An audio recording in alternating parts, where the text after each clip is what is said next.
life is complex. So is our mental health. It cannot be understood by diagnosis alone. Our philosophy is treat the person, not the mental illness. Hello, everyone, and welcome to another episode of Humanized Mental Health. I'm Trent Akers. I'm Jeremy Alcorn. And I'm Amy Alcorn. Jeremy, I'm curious, how I've framed my job sometimes with people is I usually end up having a lot of stressful conversations with people. Yeah, it's like kind of at the core of what we do, isn't it? Yeah. But I don't know about you, but even though this could be framed as stressful conversations, I think that there can be a lot of growth that can come from stress, wouldn't you say? Yeah. In fact, I think part of the essence of what therapy is to take the stressors that people are experiencing, the processes, and get them to be able to grow through them, heal and grow through. Absolutely. I mean, one of the major things that I talk about is sitting in discomfort. Yeah, for sure. The one thing that for many, many years, our society's kind of pushed away from. Absolutely. Yeah. But you actually have some specific research now to back that up, don't you? Yeah, is very interesting. Most of the time when we're talking about stress, we're talking actually about toxic stress. And that's really important to recognize. There's lots of data out there that has come to show the effects of chronic stress and the toxic stress and how that affects us. Books such as The Body Keeps the Score or When the Body Says No, both of those actually. And also like the most recent Gabor Mate book about health and healing in a toxic culture, for sure. So this is something that came to my awareness just recently. This is from the Biosphere 2 project. So the Biosphere 2 project is like a biodome, an enclosed, controlled environment. Viva Las Biodome, for those who may get that Pauly Shore reference. Yeah, for sure. So they have an absolutely controlled environment. And I'll just read to you a little bit about this. So the Biosphere 2 project was created as a research tool for scientists to study Earth's living systems. It allowed for scientists to play with farming and innovation in ways that they wouldn't be able to in other ways because it would potentially harm the planet. One of the most profound discoveries made by the scientists had nothing to do with a cure for some of the new diseases or the new ways of being able to farm land. Rather, the discovery had to do with the wind's role in a tree's life. The trees inside the Biosphere 2 grew rapidly, more rapidly than they did outside the dome, but they also fell over before they reached maturity. So after looking at the root system and our outer layers of bark, the scientists came to realize that the lack of wind in Biosphere 2 caused deficiencies in what is called stress wood. So stress wood helps trees to be able to position themselves for optimal sunlight and also to be able to create the rigidity and flexibility that they need to be able to withstand the stressors of the physical environment. Fascinating. So really, if I were to just summarize that for a minute, like basically, like they like that core wood or just sort of the more flexible wood was able to grow freely, but really that the stuff that we would almost consider like the skeleton to really prop it up was really quite weak because it didn't have that environmental stressor to really encourage that to grow. Is that right? Absolutely. And I think this becomes very, very applicable to us as humans living in an environment. In fact, I think there's many parallels about how we look at stress and looking at this from a framework that is not, toxic stress, but how it is in our day-to-day processes that we build and grow strength from some of our stressors.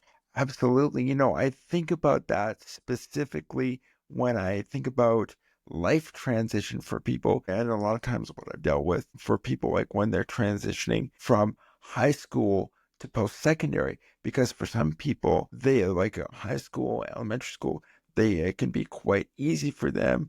It's very didactic. They're very good at memorization. They know how to operate within that environment. But then once they get into post-secondary, the environment changes. And for some of these individuals, if they've never experienced stress within an academic environment, they really struggle because they really haven't been inoculated and knowing how to deal with small bits of stress. So right there, then they'll come to me, and then it's about, okay, how do we learn how to deal with it with those larger doses when you haven't had the smaller ones? Absolutely. Absolutely. Yeah, I totally get that. So years back, I went to the college here in Medicine Hat, fresh out of high school, and it was like really overwhelming, and I didn't know what I was doing because it was so different than high school. And they don't hold your hand as much. It's like, you're an adult now, you need to figure it out. And then I went through my undergraduate degree, and now I need to pick up some extra classes to get into grad school. So I'm back at the Medicine Hat College. It's been years, and it's just kind of like this like reflection for me to be like, wow, I've really grown from all these years that I've like been in school, and now it's like less overwhelming for me because I've had those stressors, I suppose, and I've been able to adapt to the environment. And I love that Amy, like, and the fact that you're able to see that growth. And I'm wondering for you now, coming back as a more mature and seasoned learner, what it's like for you to sit in classes with people that are maybe just starting out that journey. Yeah, it was really interesting. One of my first days back, there was someone who raised their hand and asked if they could use the bathroom in the middle of class, and I felt really embarrassed for them. But that's the thing, is in high school, that's what you're supposed to do. That's what you're taught. You need to ask for permission to leave. And once you're in college, you're an adult, and it's expected that like you're there on your own volition. If you want to leave, you can leave whenever you want to. So yeah, I think that's kind of how I feel going back into college, is I feel more like dependent on myself instead of the teachers, whereas that's how I felt when I was 18. I felt like I needed to like rely on the teachers more. Yeah. Yeah. In Yeah. fact, I'm curious, how did the professor respond? How did the instructor respond? Like he was respectful, but he told them that like, oh yeah, you can leave whenever you want to. You don't have to ask. No, and you know, I really wonder there too and I think that really shows how vital like college, like community college is for people, and probably in some ways how, you know, he's almost acting like a shepherd for these individuals to be like, no, you're an adult. I'm an adult, man. Yeah, I do think the medicine at college does see a lot of people out of high school, because like the first day of class, like the teachers were talking about how this is different than high school, and I was sitting there like, oh right, like a lot of these people are just fresh out of high school, like they do have to be told how it's different. Yeah, for sure. And you know, this almost makes me think of, like, as we're talking about this, and you may remember back to your developmental psychology days. And for those of our listeners or viewers, I don't want to ignore people that are watching us in video, who might remember the concept of scaffolding. Do you remember scaffolding with developmental psychology? I remember talking about it in social work, but developmental psych, that was a while ago for me. Okay. I don't remember. Yeah. So scaffolding is kind of like the idea where people are just put at the edge of what they're able to do. And then an adult can kind of be there to support them, give them knowledge, help them to learn skills. But again, too, it's just about so that they master those skills so that they're not doing it all by themselves.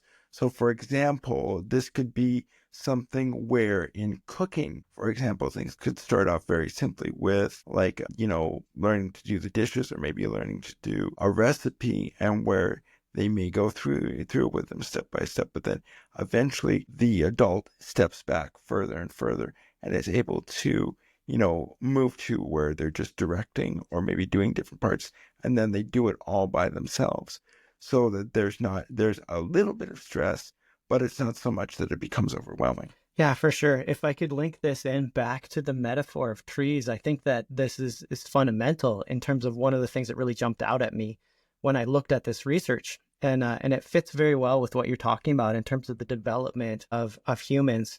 So if you think about this, trees almost never grow simply alone. You don't just see one tree. I mean, rarely, but not generally. They grow in forests, and so their community is their forest. And the individuals, you hear this often said, you can't see the forest for the trees, right? The individual in that is like a broader part of this bigger entity. So when a tree is first growing, it doesn't take on all the wind. It's not supposed to. No, absolutely not. Yeah, because it would blow over because it doesn't have that hard, what do they call it, hard bark? Yeah, it doesn't have the hard wood that would make it more durable, and its roots aren't far enough in. So it's the adult trees around it take the majority of the wind. And as it grows, it continues to take more and more stress on until it becomes part of the shield for the rest of the forest. That's how humans are supposed to be. That's how we're supposed to relate to each other. Absolutely. And like the sharing of the nutrients, like if anything, I mean, now I feel bad in some cases for coveting hardwood furniture because you almost think to yourself, like, how difficult is it to actually grow hardwood? And then here human beings are going into this biosphere and taking out the hardwood. Yeah. Interesting. Very interesting. Now, another fascinating point that as we talk about this, we go, okay, so one of the points I want to make by expressing the way that the trees grow within the forest is obviously about children. It's obviously about how do we provide them with an environment for them to begin to take on the stressors of life so that they can grow. Don't shield them from all the stressors. That's not a good idea. But also, you can't just let them somehow figure it out for themselves because they don't have capacity. But also, I want to speak to the big trees out there. The people that are in their 20s, the people that are in their 30s, the people that are in their 40s and 50s. And that is, don't try to take the whole storm on alone. You're supposed to be part of a forest. And when you're having struggles within your life, then know that you have both the internal strength, but also you have this whole forest that is part of who you are and the community that you belong to. Yeah, absolutely. And just going back to that, because if you ever, I forget the author's name, there's this great book, if you ever get a chance, it's called The Secret Life of Trees. And it actually talks about, because when you're talking about trees growing up, it's not only about that they shield, but then they can also share nutrients through the root system. So like where it's about like, what nutrients do you need from your community to maybe also deal with that stress? Or so is it meals? Is it somebody coming over to help you cook and clean, to learn those skills? Or maybe if you don't have the capacity at the moment. Yeah, for sure. And the other way around then. As you build the capacity, there's this program in the military, Canadian Armed Forces, called Sentinels. And they stand to watch. And people are purposefully, as peers, looking for, is someone struggling? Connecting with those people, offering support, recognizing that I'm here, helping them know I'm here for you. I care. Yeah, I love that. And because there again, too, like the military is a community. And then it also really because like one thing that you've talked about a lot of times whenever you've mentioned the military is that idea of top cover. So that's just another way of having top cover, isn't it? Yeah, for sure. I'm curious for you, Jared, because as we talk about this, the one thing that really pops up, well, two things pop up into my mind, but I want to bring up this one first, is sort of the idea of mature minors. For those people that may not be aware, a mature minor in Alberta is typically somebody who is 16 years of age or older, and it's before they reach adulthood, but where they have the demonstrating the ability to be able to direct their care. And we can have that in mental health, like where 16-year-olds can make their own mental health appointments. I'm wondering for you, from your point of view, how vital like having that designation would be for kids learning the stressful ins and outs of things. Yeah, there are actually really important points to make in terms of the mature minor process when they're actually able to consent for themselves, and that there's some criteria that need to be met around that beyond the age process. Individuals who, for example, have issues within their family system, perhaps they're no longer residing in their parents' home, that there's some other concerns or issues about that. And yet it is, I think, rather important because um, there are some people that would fall through the cracks, that wouldn't actually gain or get the help that they're needing, because they wouldn't have the capacity to have informed consent provided, and which usually under the age of 18 comes from a parent, have that consent from the parent to provide service. Yeah, I'm wondering, and thank you for clarifying that. I'm just wondering for you, because of course, maybe I'll link it back in a little bit, because, or maybe I'll ask the both of you, because of course you're Amy's father. How soon were you allowing Amy to make her own medical appointments and do things like that? Allowing? When was it that you took it on?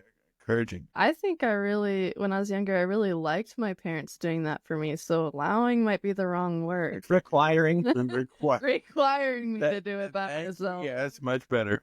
Yeah, because I think as we look at sort of helping out with those moments of a little bit of stress, whereas how can you, like, maybe it's important for our I was going to say clients, listeners, to identify, where can I find, those moments to be able to begin to inoculate myself. Right. In what ways do I begin to have my children take on some of those stressors? And how is it that we relate to the difficulties in our life, the storms that are in our life, and recognizing them, that they're not only a problem or an issue to be dealt with, but that they're also potentially an opportunity for us to grow some of that hard wood that we need to be solid in our life. Yeah. Because actually, it really makes me think about back when I first started university. I remember my mother, literally helping me get my apartment set up and all that jazz, and then helped me get my caregiver set up, and it was like, bye. Whereas, because I've had care my entire life, where it could have been those moments when you have caregivers come in, that she could have involved me in that process a little bit more. Sure. And you look back and you go, wow, that's a good example of being able to maybe have someone else, some of our listeners, learn a little bit from your own process. Go, how would you refine that? You're like, it actually would have been helpful if I would have been a little bit more involved earlier, so that I didn't just kind of fall off a cliff. Yeah. Now it's yours to take care of. Yeah, like in my case, granted, it would be different for an ambulatory person, but I always joke, it's one thing to learn how to do your laundry. It's another thing to tell somebody how to do your laundry when you've never done it before. So for me, it would have been better to actually encouraged to learn all the steps, do different things, so I could have been able to easily explain. So maybe it could be for more ambulatory people. It's where can you encourage people to make their own meals, learn to do their own laundry, maybe order a pizza, for example, so people don't starve. But I don't know how easy that is, or what it's like for kids now, because skip the dishes is so easy. It's just point and click. And that certainly, in my own experience as a parent, that as I look back, I realize I did too much. I felt like that was part of me loving my children. I was like, I'm going to do these things for you because I love you. But in the end, I actually did too much and needed to actually get them more involved in, graduated ways and through their... You needed to require me to make my own stuff. I'm not going to let that one down. No, yeah. It almost makes me think of, also, if you think about it too, it's that idea of self-fulfilling prophecies. Because if you've never done this before, it's you're gonna, oh shoot, I'm gonna fail because I've never done it before. So then you start to think about catastrophization, and for those who may not be aware of self-fulfilling prophecies, it's sort of, we think of the worst thing, and then through our own unawareness, we can actually bring that into happen. And sometimes I almost wonder if that can almost be because you don't have that hardwood. Yeah, for sure. I think it's really important for us to recognize that we can build resilience as we go. There's the ability in our life to be able to get ourselves into the strength to deal more with our stressors. I think about my own experience, and I not intended to judge my parents, just the facts that I wasn't a good student, and they didn't like really encourage me in a lot of ways. They just let me be autonomous and do whatever I was going to do in school. That left me with a 60% average at the end of high school. There's no way that I would have been able to do university, that I could have coped with the work, that I could have done what I needed to do. But for me, I spent 2 years away from home as a missionary. And at that point in time, we didn't hardly have much contact with home. It was like, basically, to be successful, I needed to be able to do some specific things. I needed to learn and study. I spent 2 hours a day doing that. That's actually what gave me the capacity, or built that hardwood in for me to be able to have the skills to manage what I needed to be able to manage in university. Is when I came out of that and then went to school, that I was able to take those skills that were built around the stress, the required stressors, the work that it took to learn and grow, to take that and take that into the university setting. Yeah. And, like as I hear that, I know that you had some interesting experiences as a missionary too as well. If Amy, I don't want to ignore that, but I'm also thinking, so for you, Jared, it's kind of like you had to figure all of this out without scaffolding. So you had to almost like build it on your own. I'm wondering what it would have been like to have that scaffolding for yourself. Yeah, for sure. And it's funny you say that, because I think I would have been a pretty defiant kid. I would have just resisted. Maybe that's why they did it the way they did. Pretty willful child. But I think part of it actually had to do with choice. I think that in terms of my story, part of it had to do with choice. I chose to go and spend 2 years. It was something I desired to do. I didn't desire to be in math class. I didn't desire to be in English class. I just was not invested in that. But then I desired to spend these 2 years, and there was expectations, and I was going to live up to those expectations. So then the same thing when I left, and I, lucky for me, got accepted to the University of Lethbridge because I was a mature student. I'd been out of school for 4 years, and so my 60% was good enough to get in. I think it's actually 65, but anyway, and then that once again, it was my choice. And I think that this links into what we're talking about. We can't choose necessarily all the stressors that are in our life, but we can set expectations for ourselves about some things we want in our life. And we can choose how we're going to face some of those stressors. We can choose to face those stressors, and we can choose to ask for help, and we can choose to build in our capacity to face some things that are hard to face and work through them. In fact, I think off camera, off mic, there had been something, Amy, that you had talked about, I think makes a lot of sense in our conversation right now. Something, I think there's a YouTube video or some context that you had to refer to. Yeah, I was going to bring that up. So I took like a neuroscience class in social work, and we were doing a topic about stress, and they showed us this TED Talk. It's called How to Make Stress Your Friend by Kelly McGonigal. Okay, obviously now. McGonigal? Yeah. Yeah. I know. I asked you, I said, did she start the video by transforming from a cat? Well, I guess you'll have to watch the video to see. But the main thing that blew my mind about this video and about this concept that we were going over. So for context, before this, I had this idea in my head that stress is like a bad thing, like physiologically, that stress can be destructive. And I still do think that's true to an extent. But that was kind of in my mind the only thing. Like it only just breaks you down, wears you down. And when I watched this video, she talked about the way in which you interpret stress can have an effect on how it influences you. Like Trent said, with the self-fulfilling prophecies can be bad, but they can also be good. Basically, the stories that you tell yourself can influence your life and how things turn out. They influence your perspective and the way in which you see things.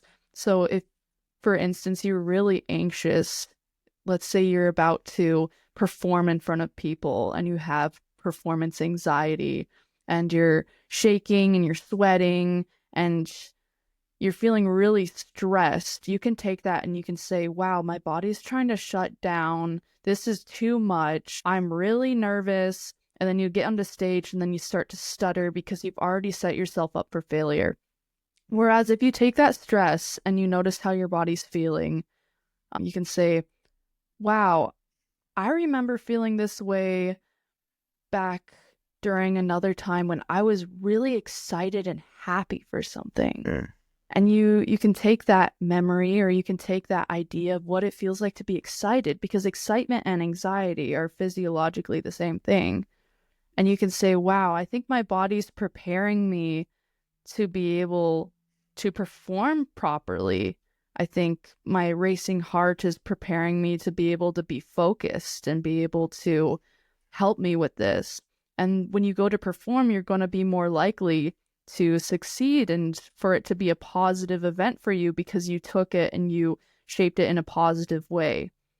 So I would suggest watching the TED Talk. It was really cool. She went over some statistics too about how people interpret stress can have like more negative consequences on them physiologically and mentally. But yeah, especially like stress in the context that we've been talking about with scaffolding and learning, it is a really good thing, especially when you take it to be a good thing and when the people around you can be supportive and can help you through it, because stress is like really overwhelming when you're on your own, especially when you don't know how to interpret it. When you're around other people, other big trees who have been through the similar things in their past, they can tell you what their past experiences were like, and they can show you how they were successful and you can follow in their footsteps.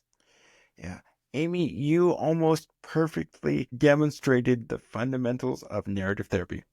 So, wow. And for those of you that aren't aware of what narrative therapy is, it was developed by Michael White, and really what it is. And I think it's really important to highlight about the stories that we tell ourselves, and that we can really take those same elements and say, what angle are we going to view them from? Are you going to view them from a success angle, or from more of like, as they would say in narrative therapy, more of a contamination angle? And I really love the fact that you said you can use the exact same things, but it's like, am I going to say, like, is this going to be something that's going to push me forward or something that's going to hold me back?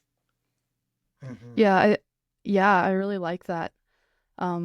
I didn't realize it was like narrative therapy, but that's really cool. Yeah, no. I get to learn something new every day. I was going to say, I forget what I was going to say, but it might pop up later. Yeah.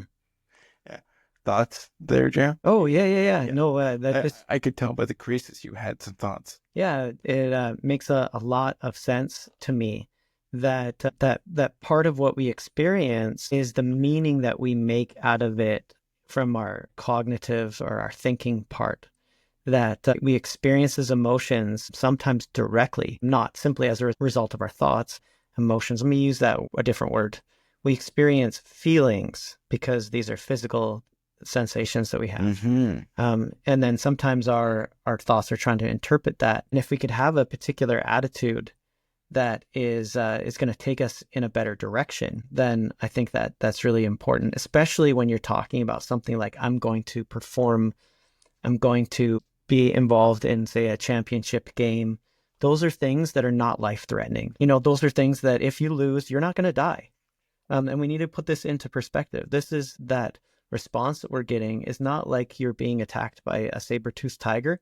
That's the natural response that is happening. But we got to hold on to that and realize, no, I'm not. This is a football game. And tomorrow, if I lose, I'll be disappointed. I won't be dead. I don't know if this links in. You can tell me if it's not, but I'm getting flashes of Inside Out 2 with Riley, specifically, like how did she explain that game to herself through anxiety versus what other emotions, how would they have viewed this game? Were they viewing it as fun, excitement, and a chance to make new friends? Yeah, totally. I remember what I was going to say. Okay. It kind of ties in. I was thinking of the concept of curiosity. For myself, sometimes when I get anxious, I try to like think about how am I interpreting this, and I try to come at an angle of, instead of this being threatening, instead of this being a saber-toothed tiger, how do I become curious about it? How do I try to open up my mind around it and ask questions about it? Because when we're curious, that's when we feel safe.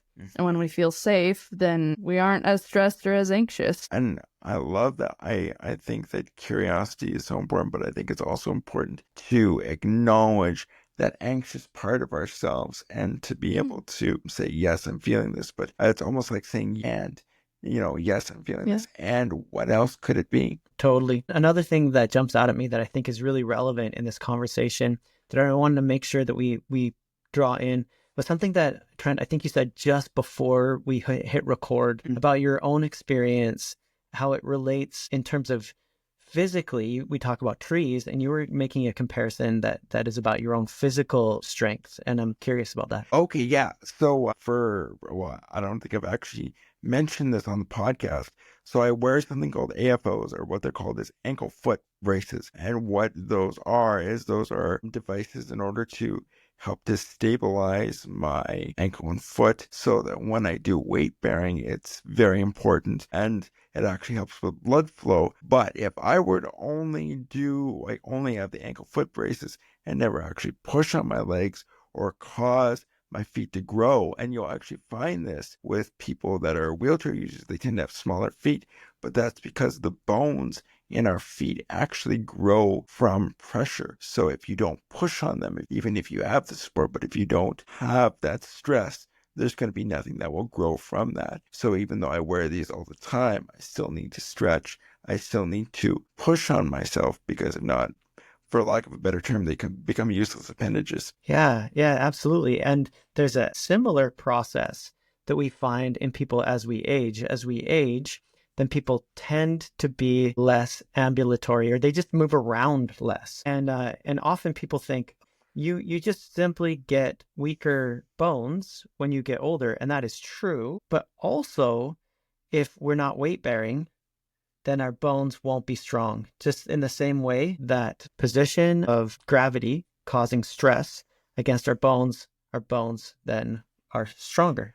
Yeah, and to link it back into what Amy was saying in terms of our narrative, what is our narrative as we age with elderly people? If we look at the larger cultural narrative, if we think of older people, even for our listening audience, like if I were to say, picture a 70-year-old, an 80-year-old, a 90-year-old, what are the first images that tend to come to your mind? Is it somebody who's vital and moving and maybe climbing a mountain or maybe going out there? Or are you thinking of, Aunt May, the stereotypical Aunt May, where it's like the old doting aunt with, with the shawl and maybe a walker or different things like that? Yeah, for sure.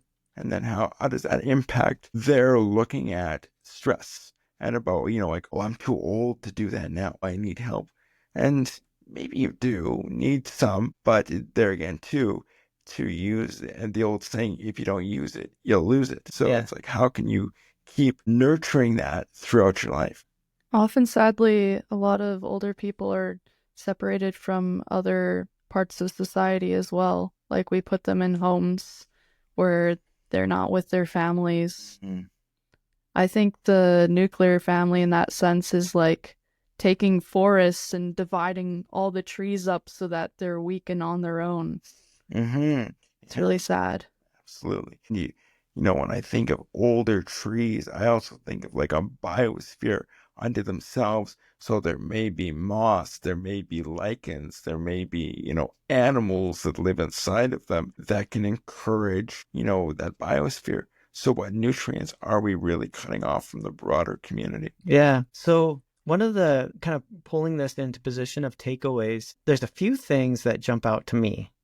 I think the big picture here is, if people were to live a stress-free life, they would be weak, like literally. They would not have resilience. That's not what we're trying to do. We're not trying to create a world that is free of stress. What we're trying to do actually is to have a reasonable amount of stress, and for us to know when it is that we push into that and that we work through it, and when is it that we ask for help. Yeah. Yeah, no, I love what you're saying there, Jared, especially when it comes to like, when you were saying push in, like I couldn't help but think of going back to DBT where it's like, do I need to have a push in skill or do I need to have a pull away skill? Mhm. And who are the people there that can help us? And I think it's really key to say, it's having that little bit of inoculation each day and asking ourselves, am I excited? Am I anxious? What's going on here? How can I restory this where I'm having a successful narrative? I think for myself, I've noticed that the majority of this podcast for today has talked about stress being used to be able to learn and grow. And I do think that stress, there's a fine line, but that stress is different from ongoing toxic stress, as you had mentioned before. So I do think that when one is going through toxic stress, ongoing stress where it's no longer useful, it's no longer helping them learn and grow, I do think it is important for them to seek help and seek other people to be able to help them, because there sure is a difference. Stress isn't always helpful, and humans are always looking for like a sense of balance or homeostasis. So stress can be good and push you and scaffold you, but when it becomes too much, you need help and you need to try to create that balance again. Yeah, absolutely. Love it. So I'll pair this as one last statement. That is, what we're saying is that you need stress to grow, and you also need to know your limits. Yeah. I don't know why. I'm just thinking of that old saying, know your limits, stay within it. Yeah. Yeah, totally. Yeah. On that note, I'm Trent Nakers. I'm Jeremy Alcorn. I'm Amy Alcorn. See you next time. Thank you for joining us today. We hope that this message has been as meaningful to you as it has been to us. If you're looking for help, you can find us on Facebook at Humanizing Mental Health.